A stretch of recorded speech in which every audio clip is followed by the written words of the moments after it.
I don't know which one to watch. Oh no, that's sad. A glimmer of hope for Ian. Ugh, why does it fucking show me this shit? Get this out of... It doesn't even fucking give me an option to say not interested. That's so gross. Ugh. It's been about 48 to 72 hours since the last time I said the word Idubbbz, since Idubbbz came out of my mouth. Wait, that's not kind of stuff. Pause. And I know some of you might be like, Unk, Sense, Oscar, you cannot tell me it could get any worse than the last time you talked about Mr. Idubbbz, where he's literally begging for money. He's like 2 seconds away from getting on his knees, starting his own OF, and spread them cheeks for $5.99 plus tax, right? I honestly give Idubbbz about 12 months before he has to open an OF, because the way this guy's going, well, he's not going anywhere but down. So since the last time that we spoke of him, he's continued to beg for money. And he had a little crash out a few minutes ago. Once again, hand on the Bible. I didn't think I was going to talk about Idubbbz so soon, but Idubbbz truly is the gift that just keeps giving. And Idubbbz blocked me, all right? And I will never forget that until the day I pass away. So this is my revenge. so this is my revenge. Let's just address the elephant in the room, the begging situation. I read your guys' comments, and just like you guys were shocked, I was shocked that a YouTuber with 7 million subscribers was this down bad. Like, this down bad, begging for money this desperately. Truth be told, I don't wish this upon anyone, not even my biggest ops. I don't want this to happen to anyone, but this is tragic, and it seems like every single day that passes he loses more of his Patreon subscribers. And if I'm not mistaken, this is legitimately his only source of income, because YouTube ain't paying the bills anymore. No one's paying Patreon. He makes no money on Twitch, so this is like his last remaining shot. And if you guys thought the last video was pretty desperate, wait until you see this one. Before we get into it though, make sure you subscribe, drop a like, and now we can get into it. Their primes into a tier 1, or actually better yet, if you... Yeah, we're at 256 points, so we only need, what is that, 44 more? So, if you're a dedicated stream watcher, if you do a tier 3 or tier 2 sub, that counts for more points than just the standard. And then you don't have to remember to renew it. I know we always forget to cancel or renew, all that sort of stuff. But yeah, we only need it for this month, because you need to hit it 3 months in a row. So this month is like it's the final month. And so if we just end up fucking getting it, it doesn't really matter what comes after. I can fucking fall off a cliff right after. Doesn't matter. Oh, Han did the tier 3. Thank you, Han. Thank you for the tier 3. What happens if you get the 3-month streak? It's just a better split on Twitch, but it's permanent. I think it's permanent. You know what? I'm going to start stealing this move. Hey guys, Sense here. If you guys could send me some of your money, that would be super appreciated. Make sure you at least donate $300 in super chats, or you're a brokey. If you're not a brokey, prove it to me by donating $300 or more via super chat. And this is just my opinion, right? But there's ways to ask for this type of stuff. Hey guys, make sure you check out this. I have extra content, I have exclusive content, whatever it might be to get people to subscribe. Maybe be entertaining, maybe stop eating peas out of a cardboard cutout, further addressing the rumors that, yeah, you're pretty much broke at this point. Like, I get it, there's ways to ask for, hey guys, make sure you follow me here and make sure you follow me there. You know, I think there's ways to ask for that kind of stuff, but once again, this is just my opinion, my humble 2 cents. I think this is like one level above literally getting on your knees and being like, guys, I don't want to get a real job, please donate, please send me your money. Please, if you have extra money, please send it my way. Which, low-key, I would respect it a lot more if this is how he was operating. And I'm just thinking to myself, wait, doesn't his wife have an OF? Doesn't she contribute to the Jomha household? I mean, I'm sure she's made a decent amount of money from that platform, right? That's just what I'm assuming. This is a broken man. Not only a broken man, but a broke man. Bars? Who would have thought back in 2016 that Idubbbz would become a locale, but here we are. The funny part is that today I was actually thinking about this. I was thinking about Mr. Idubbbz, and I was thinking about how crazy the concept is of him just being the punching bag of the internet after so many years, when honestly all of this could have been avoided. He could have had a successful career post being edgy. I do not know why he felt the need to go down this road, burn all the bridges, push everyone away, go after anyone that's ever helped you, ditch your whole fans and your friends just for your wife, who will legitimately leave your ass sooner than later. If this was a Telltale Games, you know, the people that make the Walking Dead games, he managed to hit every wrong option possible to get to where he is right now. He picked all the wrong answers. It's sad. Like, sometimes, and all kidding aside, sometimes I do feel a little bad for Idubbbz. I'm like, oh, man, this is low-key heartbreaking. Well, not heartbreaking, but it's like, oh, damn, dude, that's rough. But then I remember he blocked me, and I'm like, oh yeah, never mind.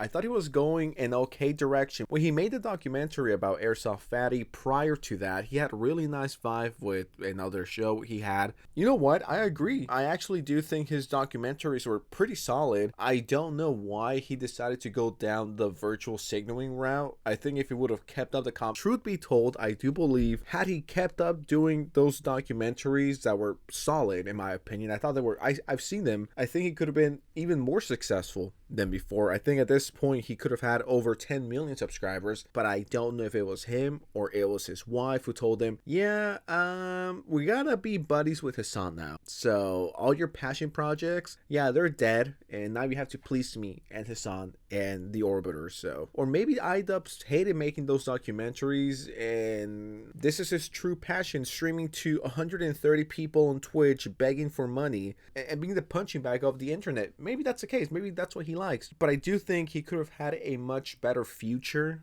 had he kept producing said documentaries on interesting people. But I don't know, maybe he hated that. Maybe he prefers to beg for money on Twitch. I think on YouTube there's two routes you could take. You could take the PewDiePie route, or you could take the Idubbbz route. And if you were given the choice, I think 100% of the people would go for the PewDiePie route. No one with above 2 IQ points would ever choose to go down the Idubbbz route. And do I think it's too late? Yes. I don't know how anyone could come back from this. This is embarrassing. Now, the next clip that I want to play you guys is Ian literally being crucified in real time for having an opinion that his insane new cult-like fan base didn't disagree with, and walking on eggshells because of the new fans he cultivated. Biphobic and transphobic. Oh no, sorry, I wasn't saying no to that. I don't know why I said no. I already forgot. If you want to like him, you can like him, but if bi people say he's biphobic, listen.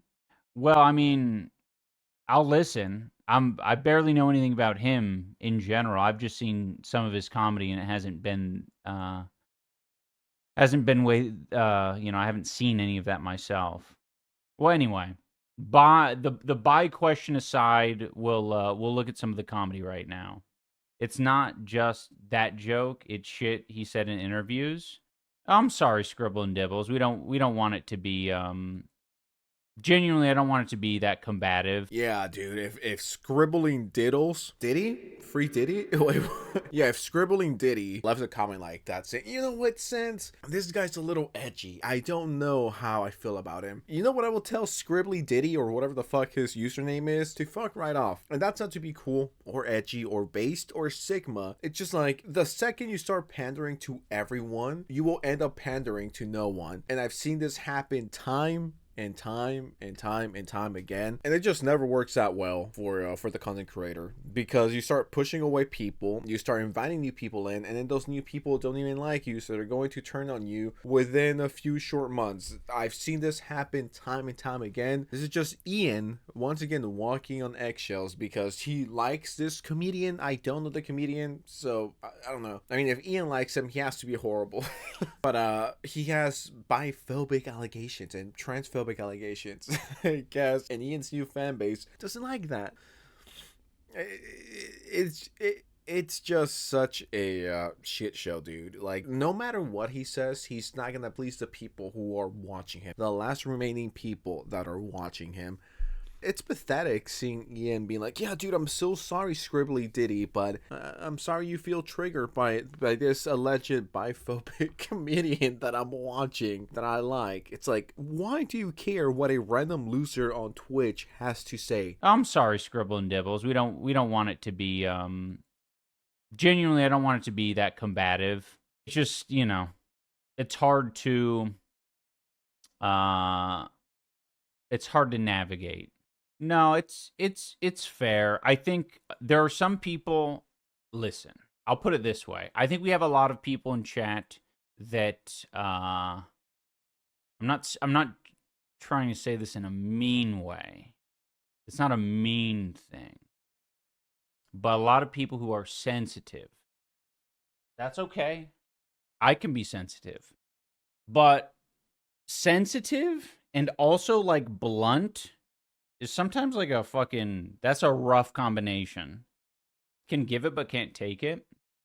I mean, again, I would interpret that as being blunt. Like even you just saying that, can give it but can't take it. That's very blunt. It's that you have to admit as well, that is combative to say that. It's just hard, right? Because there's some people in chat who are I think, what is the word? You know what? I'm not even gonna fucking try. Not today. Not today for me. In my opinion, it doesn't automatically make someone phobic to say things that might be offensive. He said the D slur. I'm trying to think what the D slur is. Okay, I think I know which one.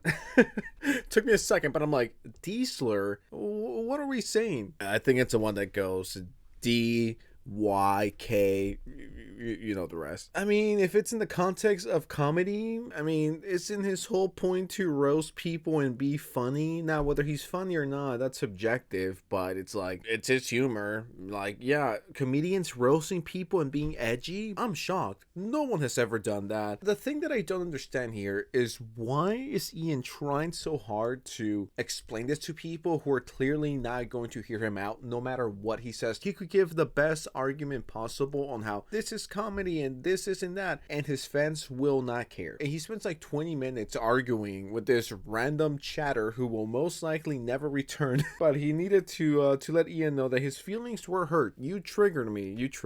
But you know what I mean. And it made me laugh out loud as a lesbian because it was clearly from a place of love, and I love that shit. But that's just me. People forget we aren't all in a monolith in the queer community. Fair enough. I don't think it's fair to just, you know, be kind of like, what's the word? Like a bit merciless or a bit like extra.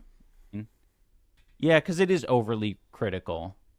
All right, I'm not even being funny. I'd rather quit YouTube forever, like never come back to the platform, not under a new alias, not even anonymous. All right, just like completely disappear from here. I'd rather do that than to have the fan base that Idubbbz has in 2025. It sounds miserable. It sounds draining. It sounds depressing.